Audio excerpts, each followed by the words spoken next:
July 1889, the world heavyweight champion, John L. Sullivan, defended his title against the latest challenger to his crown. But this was not professional boxing as we know it.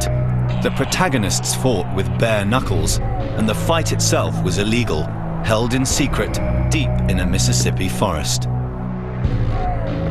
Prize fighting in the 1880s was still an outlaw pursuit. It was basically on the fringes of society. Those who participated were seen as brutal, barbaric. These were hard men, living a hard life during a hard time. But within 5 years, boxing was on its way to becoming the biggest spectator sport in the world.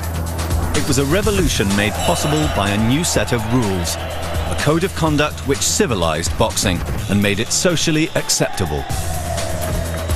But despite this taming of the sport, the public has always been drawn to the bad men of boxing, throwbacks to the vicious days of bare-knuckle brawls.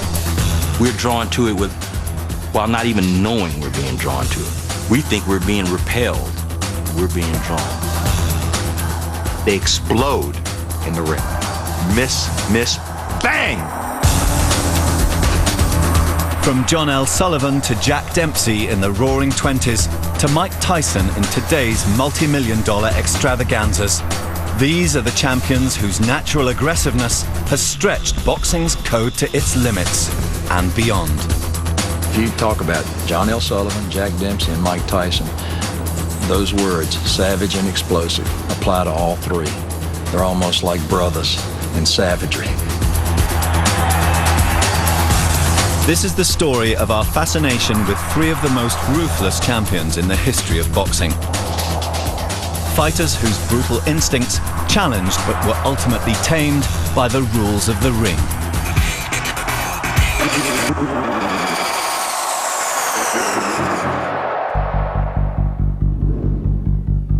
By 1889, John L. Sullivan was already well known in America, renowned for his aggression both in and out of the ring.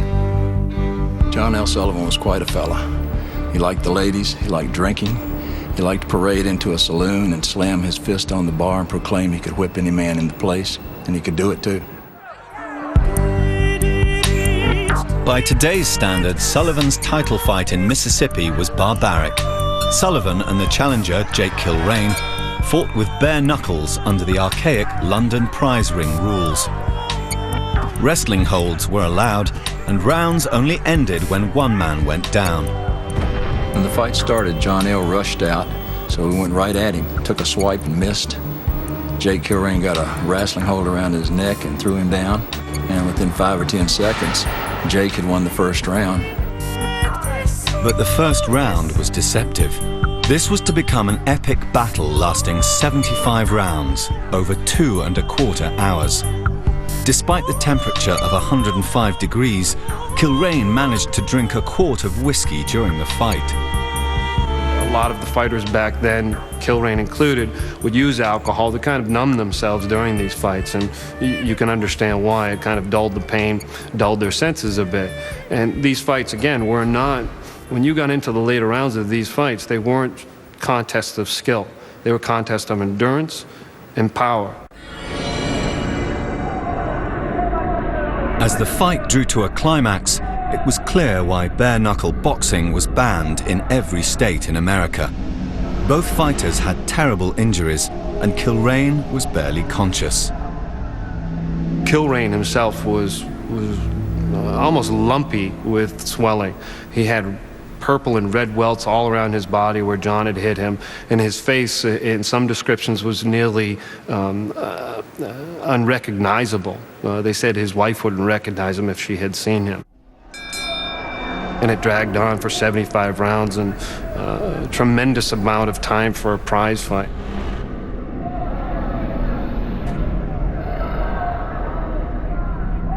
Finally, Sullivan's brute strength was too much for Kilrain.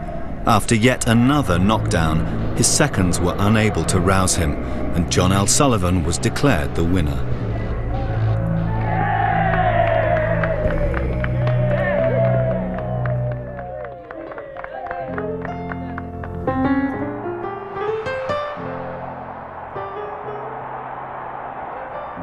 But while Sullivan was enjoying his celebrity, the sport that made him was changing. In 1867, a new set of rules for boxing had been formulated in England, the Queensberry Rules. The Marquess of Queensberry Rules, I think, changed boxing more in the sense that it became a spectator sport with those rules, more so than it kind of did what it was meant to do, and that was protect the fighters. Now you could build stadiums to host fights. Fights were legal. You could charge admission. So now you have a money-making venture just getting people to come to the fight.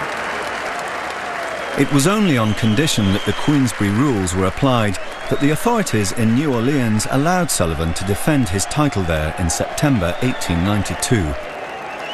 His opponent was the young Californian Jim Corbett, an athlete and a former bank clerk who prided himself on being a new breed of boxer, a quick-thinking, fast-footed, technical fighter. His style wasn't the thunderous right hands and the hammering blows. He was kind of a fighter that used angles and used boxing technique. He moved his head. He studied his opponents, something John L. Sullivan never did. Prior to the Corbett fight, John L. had had a over 3-year period of laying off. He was older, he was heavier, he was ring rusty.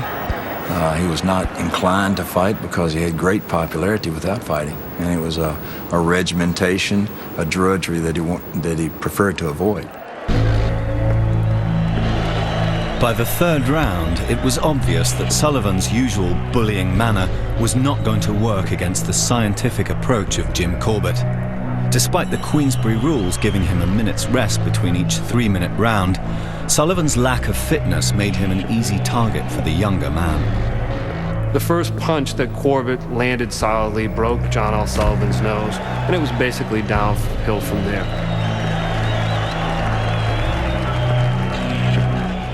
John continued to come after him, huffing and puffing, getting winded, punches getting slower, Corbett shifting in and out, moving around.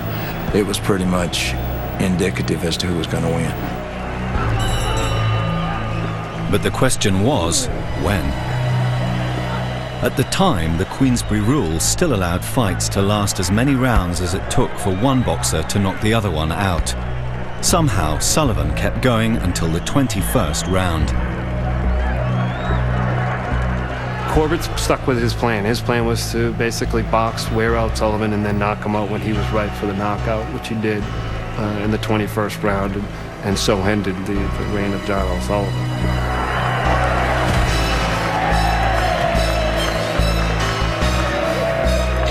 Sullivan heard words for him that he never heard before. 8, 9, 10, you're out.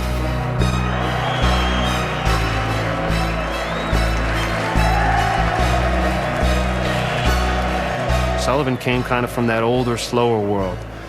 Corbett kind of represented that newer, kind of hyped up America of prosperity and strength and innovation. And, it was a very interesting, microcosm, that fight, because it was old America and new America. And I think there was no way Sullivan could win because his time had passed. Sullivan took the defeat badly. Alcohol and overeating beat his attempts at a comeback, and he never fully accepted that the world had moved on.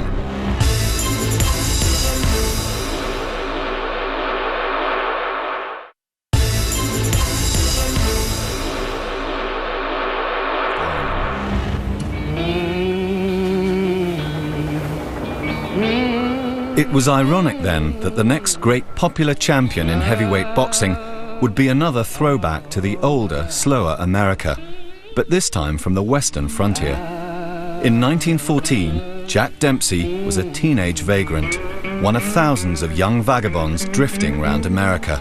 He rode the freight trains, looking for work and the chance to fight. Like John L. Sullivan, he realized the one thing he could do better than anyone else was fight. He would take on anybody. He always said to me that was more dangerous than in the ring. He said, because in the ring, there are rounds, there are gloves, there's a referee. Bar fighting was the most dangerous fighting he did. And one of Dempsey's philosophies in the ring, he put very well, he said, the sooner, the safer. That's why he liked to knock people out in the first round. He got to New York about 1916, and nobody heard of him. And he said, well, he was the heavyweight champion of the Rocky Mountains. There was no such title. And he had no money for a hotel, so he slept in Central Park and would go on trying to get a fight. Dempsey's aggression and street fighting style soon brought him to the attention of legendary boxing promoter Tex Rickard. Tex Rickard was easily the greatest boxing promoter in history. Not only had he put on fights since 1906 in gold mining towns, because he was a gold miner himself, but he comes to Madison Square Garden in New York and he puts on Dempsey fights. Yes, he rides Jack Dempsey's coattails, but without Tex Rickard, there'd have been no Jack Dempsey. By 1919, Dempsey had knocked out so many opponents that Tex Rickard decided this was the moment to move him up to the big time. Rickard put together the fight that Dempsey had always dreamed of, against the reigning heavyweight champion of the world, Jess Willard. Willard was a true giant and the most feared boxer of the day. At 6'6", he was 6 inches taller than Dempsey and 58 pounds heavier. To the boxing public, Dempsey didn't stand a chance. All the time he was training for Willard, this behemoth, they never let him see Willard.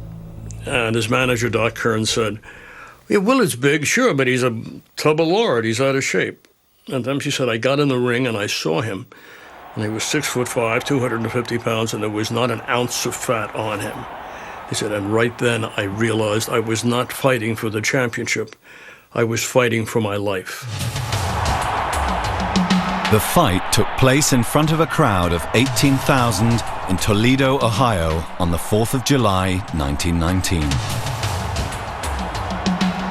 Jess Willard was one of those guys who was gigantic.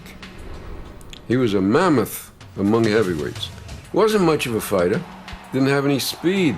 And Dempsey had speed, he had elusiveness. One of the elements of his style was fighting out of a crouch. He liked doing that because he could get leverage out of his left hook, and he would get recoil action, and he could hurt people. Very powerful puncher. So after 90 seconds of circling, suddenly there was a little opening, and Dempsey threw a left hook through the opening, the hardest single punch that's recorded. It stove in the side of Willard's face. Teeth went flying out of the ring. The bone under the eye was broken, the nose was broken, and Willard sort of slumped down. In 1919, there was nothing in the rules to stop Dempsey carrying on his relentless attack the moment Willard got up from the canvas. One thing that would surprise people today is that boxers did not have to go into a corner when you knocked somebody down. You could stand over him. So as gigantic Willard would get up, Dempsey would throw another one of these dynamite punches. It's a tough fight to see. But a right smashes into his side. Other rights crash to the head, and Willard collapses into a sitting position, dazed and helpless, after the most murderous beating a man ever took in the ring. And there's the bell. But no one hears it. Dempsey turns away. He seems doubtful, puzzled. Turns and others rush jubilantly into the rope square. It's all over. The quickest heavyweight knockout on record. But it wasn't over. Thinking he'd won the championship, Dempsey left the ring and headed back to his dressing room. But the bell had rung for the end of the round before Willard was counted out. The fight was still on, and Dempsey was out of the ring. They frantically had to try to get Dempsey back in the ring because the fight was still going on. And if Dempsey was out of the ring when round 2 began, and if Willard was breathing, which he was, Willard would win the fight. So he finally scrambled back in the ring and began again to batter Willard. Now coming up for round 4, but Willard can't come out for the 4th round. His nose and cheekbone are fractured, ribs broken, half a dozen teeth knocked out, and he's hardly strength enough to rise and shake hands with his conqueror. In this most unusual of fights, an idol has been born. Like Sullivan before him, Dempsey became a folk hero. But America now had mass media, and crowds flocked to see the fight on cinema newsreels. Dempsey was a national star, and boxing was the sport on everyone's lips. The way boxing changed with Dempsey was it became a big-time sport, and after boxing, other sports became big-time with huge numbers. Congressmen are going, captains of industry, ladies in furs and diamonds. Boxing became, fashionable and very, very glamorous, and Dempsey was very glamorous. Jack Dempsey was our first sports hero since John L. Sullivan. And as he once told me, he was part everything. He was part Mormon, part Indian, part Irish, part Jewish. I mean, he was a mongrel. And that's what America was becoming by its immigrations, by its influx of people. He was it. He was America. He was that melting pot in one.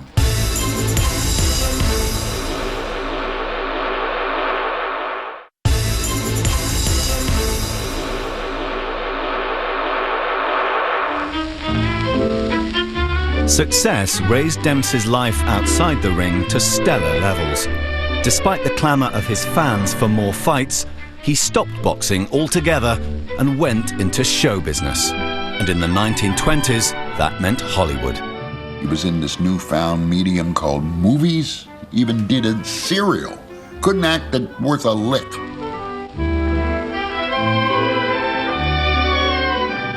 I mean, he couldn't act his way from here to the bar and ask for a drink. By 1926, Dempsey hadn't been in the ring for over 2 years. It took all Tex Rickard's guile to persuade him to defend his title again. Rickard put up $500,000 for Dempsey to return to the ring, but there was a problem. By 26, Dempsey was inactive, basically. And in boxing terminology, he was an old man. In contrast, the challenger, Gene Tunney, was 3 years younger than Dempsey. Tunney was university educated, a reader of Shakespeare, and a friend of George Bernard Shaw, the polar opposite to everything Dempsey stood for. Tunney saw himself as a sophisticated, scientific boxer. Gene Tunney was a master craftsman. He was a technician. And he would have a mantra, I can beat Dempsey, I can beat Dempsey. To Dempsey, this was a fight. That's all he knew how to do. To Tunney, it was a life's mission. The fight took place in the open air in Philadelphia on September the 23rd, 1926. The crowd of over 130,000 was, and still is, the greatest number of people ever assembled for a boxing match. As the fight began, it started to rain. Within minutes, there was a torrential downpour, soaking the ring, the boxers, and the spectators. Tunney was not a big knockout puncher like Dempsey, but he was a slashing puncher. Dempsey's taking a pretty good beating up to now. His face is badly swollen. His right eye is cut and closed. From the early rounds, it was obvious that Dempsey was slow and out of condition. Tunney's speed meant he could avoid Dempsey's heavy punches, and with his superior technique, he simply outboxed the champion. A major upset was unfolding before the huge crowd. The end of the fight. When the fight ended, America went into shock. Tunney, the winner by unanimous decision. Dempsey had been defeated by youth, speed, and science. But if his fans couldn't believe it, Dempsey himself was more sanguine about the loss. Dempsey went back to the hotel. His face looked like chopped meat and all these cuts under the eyes. And Estelle Taylor gasped, and she said, "What happened?" And Dempsey said with that joie de vivre he always had, "Honey, I forgot to duck." Despite the manner of his defeat, Dempsey was determined to regain his title. His public believed he could. When the inevitable rematch came a year later in Chicago, Dempsey was the clear betting favourite. But Tunney had shifted the odds in his favour. Before the fight, Tunney had invoked the rules of boxing to insist on a 20-foot ring, rather than Dempsey's preferred 16-foot. The larger ring gave Tunney more room to move and avoid Dempsey's heavy punches. Tunney in the white trunks weighs 189 pounds tonight. Dempsey 194. As in the previous fight, it soon became clear that Dempsey was in trouble against the younger and fitter champion. And yet for 6 rounds, Dempsey bravely chased after Tunney, taking the blows and losing every round. But Dempsey wasn't quite finished yet. And in the 7th round, he caught Tunney with a left hook from hell. I mean, he could throw that left hook, probably the best in the history of boxing, even more than Joe Frazier or anyone. Caught Tunney, and then rained punches on him, about 7 of them, as Tunney just slid down the ropes. Tunney is down. Referee Dave Barry motions Dempsey to a neutral corner. Dempsey said, "Oh, I had him down. He said, I've been waiting for this for years, and his attack was never more fierce than when he had Tunney going down." Dempsey hovered over Tunney so he could finish him. At which point the referee Dave Barry was trying to send him over to the neutral corner before he started his count. What happened next became one of the most controversial incidents in boxing history, the long count. In his eagerness to finish Tunney off, Dempsey forgot he had to go to a neutral corner before the count was started. This new rule had just been introduced to avoid the kind of damage Dempsey had done to Jess Willard.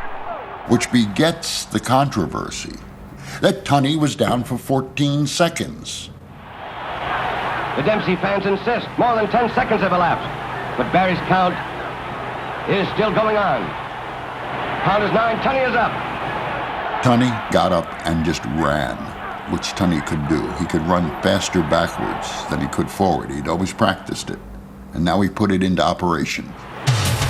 Dempsey's fans yelling to Jack to corner Tunney. Tunney's clever use of the rules to have the ring as large as possible now paid off, as he used the space to keep out of Dempsey's reach while he recovered from the knockdown.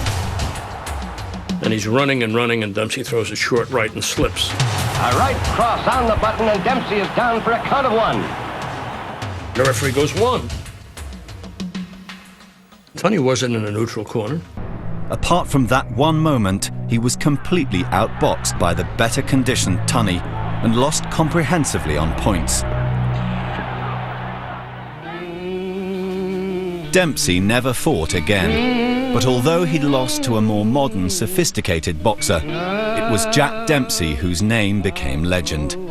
Boxing moved on, but the memory of Dempsey's raw power lived on in the public's imagination. More than 50 years later, it was Dempsey's ruthlessness in the ring that inspired a boy who would become the greatest fighter of the end of the 20th century, Mike Tyson. As a teenager, Tyson would spend hours analyzing old films of Dempsey in action. I'm crazy about Jack Dempsey because of his ferocious intensity. You know, there's no one like him. No one like him. They maneuver around the side of the ring. Now watch. There's that big left, and Willard's down.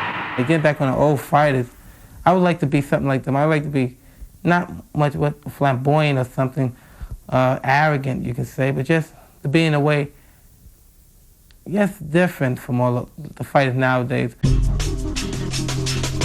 Like Dempsey before him, boxing was to become Tyson's escape from poverty. At 14, he was sent from Brooklyn to a reform school in Upper New York State. From there, he was paroled into the custody of legendary boxing trainer Cus D'Amato in the quiet town of Catskill. At last, Tyson had found the father figure he'd been lacking.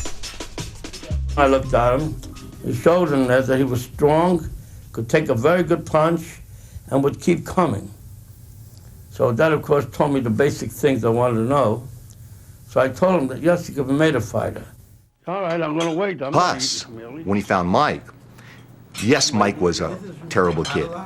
And yes, Mike was difficult to deal with. But he knew that wasn't the real Mike Tyson. He thought, if I can get to the real Mike Tyson, strip away all of the junk, and build upon what's inside, and have this blank canvas for the first time, he could add to that canvas. Cus D'Amato had already trained 2 world champions, Floyd Patterson and Jose Torres. The precocious Mike Tyson had the same determination to get to the top. He said to me that he wanted to be like me, champion of the world.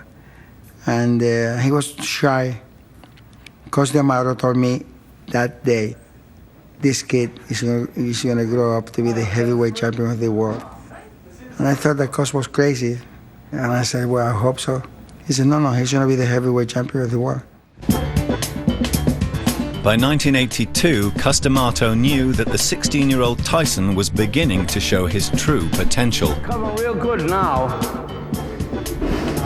Always look to get to the side like that. Remember, from the side, you can let that punch go with the worst kind of intention because you know he can't hit you back. Tyson's boxing ability had become awesome, a throwback to the street fighting style of his hero, Jack Dempsey. That took your body right into the... Now, Cus D'Amato harnessed Tyson's natural aggression to turn him into the ultimate modern boxer. Not only got to throw punches, you got to learn how to miss punches. You know what that means? These are the tricks of the old times. That's how they got to learn. Cus would talk to him every day to show him intellectually the important intellectual weaponry. And Cus convinced Tyson in 2 or 3 days that boxing was more here than here. Your mind is not in your way. There's something distracting you. He struck me as intelligent. Uneducated, of course, but intelligent. He knew what was happening around him and to him.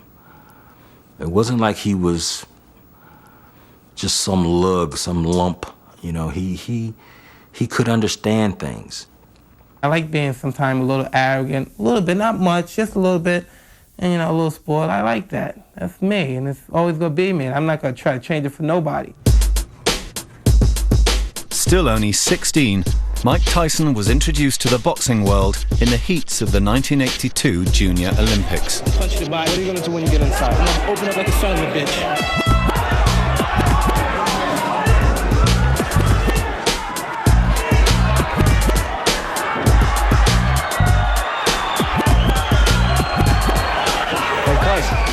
Hey, 8-second knockout, the first round.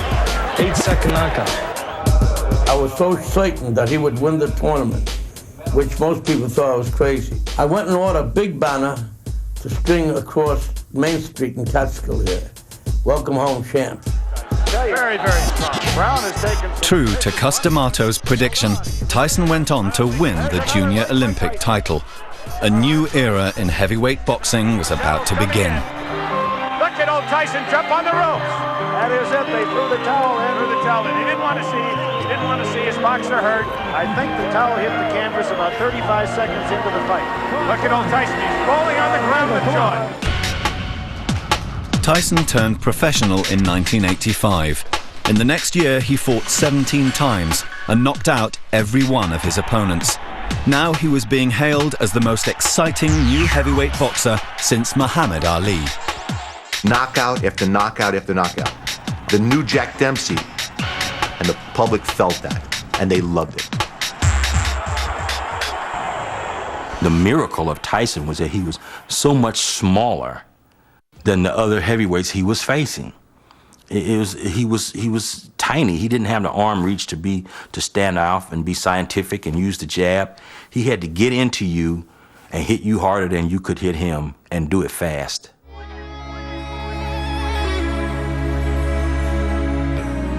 But Tyson received his own knockout blow in November 1986 when Cus D'Amato died, a week before Tyson was due to fight reigning champion Trevor Berbick for the world heavyweight title.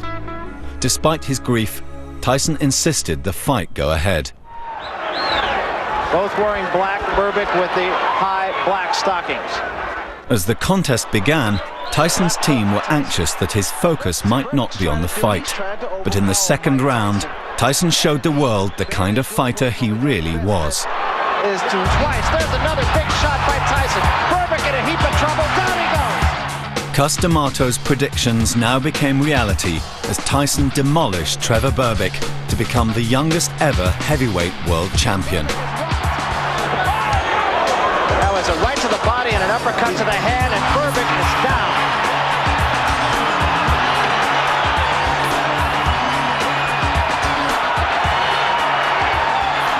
This one is going to be over, I believe. It's over. That's all, and we have a new era in boxing.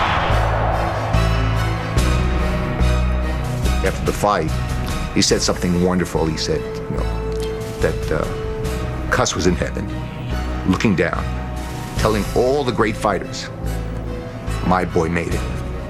That was the special part. Tyson had proved that even in the modern age, sheer destructive punching power could win the world title. For those who helped him get there, the emotion was overwhelming. Mike gave me the opportunity to walk in the ring, the heavyweight champion of the world.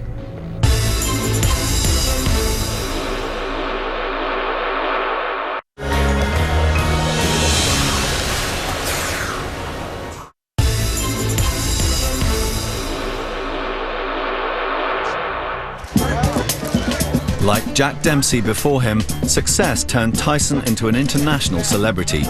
Out of the ring, he was a commercial goldmine, projecting a wholesome image that helped sell everything from soft drinks to his own life story. Hello, I'm Mike Tyson. Those of you who followed my boxing career know I've accomplished a lot in a short period of time. It happened way back in 1980 when I first met Cus D'Amato, the world-famous trainer and manager. He's on a pedestal right now in the world's eye, and he knew it, and he loved it. He didn't walk around with Rolls Royces, he didn't have diamonds, he didn't have gold watches, but when he walked down the street, people adored him. As the most valuable property in world boxing, Tyson was now the target of a bidding war between boxing promoters, including the flamboyant and unpredictable Don King. At that time, Don King was the top promoter, and he could get the most money for Tyson. I said, you can negotiate with Don King. If he offers you the best deal, you go with Don King. As Tex Rickard had influenced Jack Dempsey, Don King now began to take over Tyson's life. But Tyson was emotionally fragile. Unlike Dempsey, he found it hard to deal with the growing demands on him. When Mike was with Cus D'Amato, it's almost like having a Ming vase. If you have a Ming vase and you want to show it to someone, you pick it up and put it here. When Don King got Mike, he said, here, catch.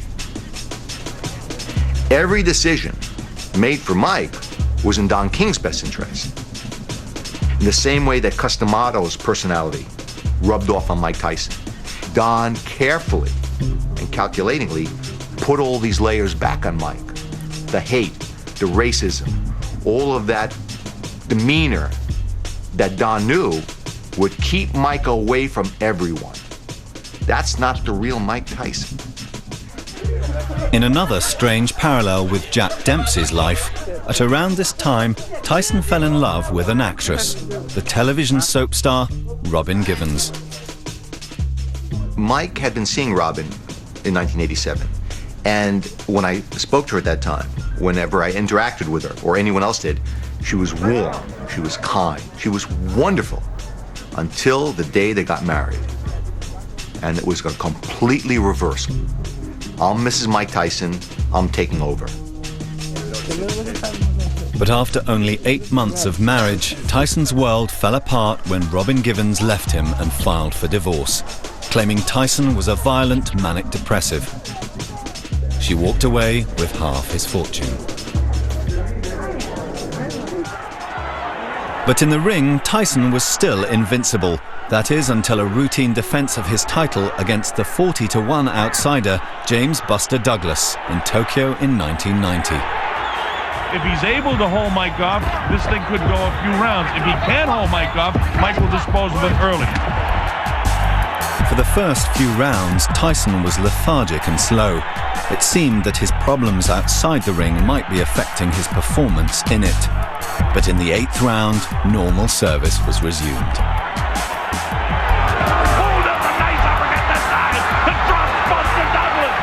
He knocks Douglas down. It was very poor performance up until that point. But now he's regained his heavyweight championship. He's still heavyweight champion, Mike. 2, 3, 4. Mike retains the heavyweight championship of the world. 5, 6, 7. Mike retains 8, 9. What makes Douglas get up at 9 3/4 and then turn the fight around? The gods looked down on Mike and said, no, not anymore. And it was the scariest thing I've ever seen. As with Dempsey in the long count, Tyson thought he'd knocked Douglas out of the fight. But now, the unthinkable happened.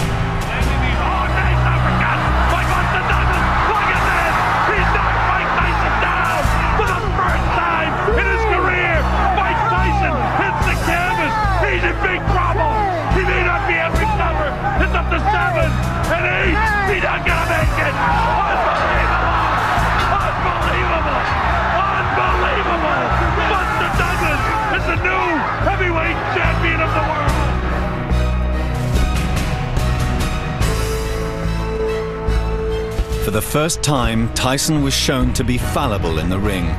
Now the same was happening outside it.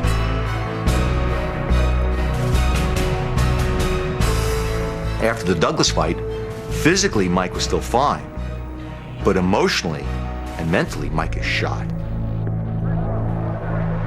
Tyson's behavior out of the ring began to mirror his savage reputation in it. In 1992, he was arrested for the rape of beauty queen Desiree Washington. Tyson was found guilty and spent 3 years in prison. But even that didn't change his attitude. After his release, he seemed to lose touch with all the normal rules of society. Doesn't matter what I say, it doesn't affect you guys, because your guys don't care about nothing but money. So every now and then I kick your ass and stomp on you and put some kind of pain, inflict some kind of pain on you, because you deserve to feel the pain, somewhat of the pain that I feel. If I wish one of your guys had children, if I could kick them in the head or stomp on their testicles, so you could feel my pain, because that's the pain I have, waking up every day. I think there was a time when Mike Tyson was with Customato that he tried to please the outside world. He wanted to be what people wanted him to be, which was a tiger in the ring, but more socially acceptable outside of it. For whatever reason, he found that difficult. He couldn't conform to that image. You've got people that are used to exerting their will on other men, that they don't know when it stops. And that's when it gets out of hand and we all say that's terrible. But by the same token, some element of that is what we applauded in the ring to begin with.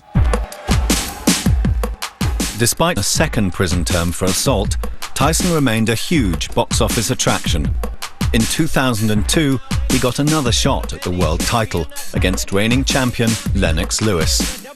But at the pre-fight press conference, he still seemed hell-bent on public self-destruction. Lennox Lewis! Something switched on him because he was just looking at me mean, took off his hat, he threw it on the ground, started walking over to me. At that point, my security came in and like, yo, this ain't part of the script. Once again, Tyson showed he was incapable of playing by the rules, launching himself at Lewis and biting the champion in the leg. I was just in dismay, disarray, wondering what's wrong with this guy. He got to a point where he couldn't separate the fighter in the ring and the person outside of the ring. And they sort of just melded together, and that's where it became uncontrollable.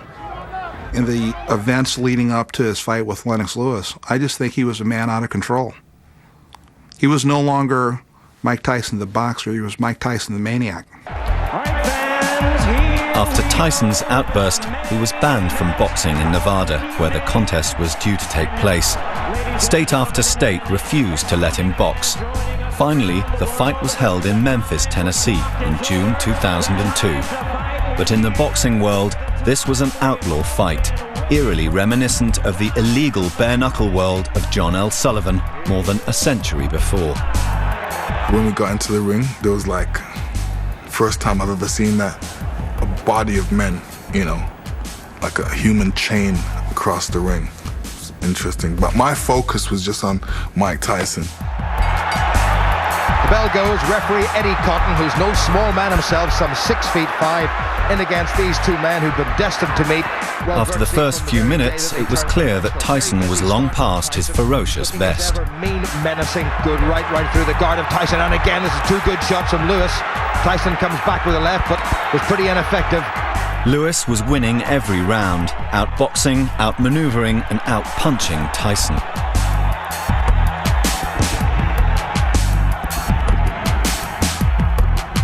I'm a mover boxer, puncher. And I basically said, you know, let me go in there and do what comes naturally.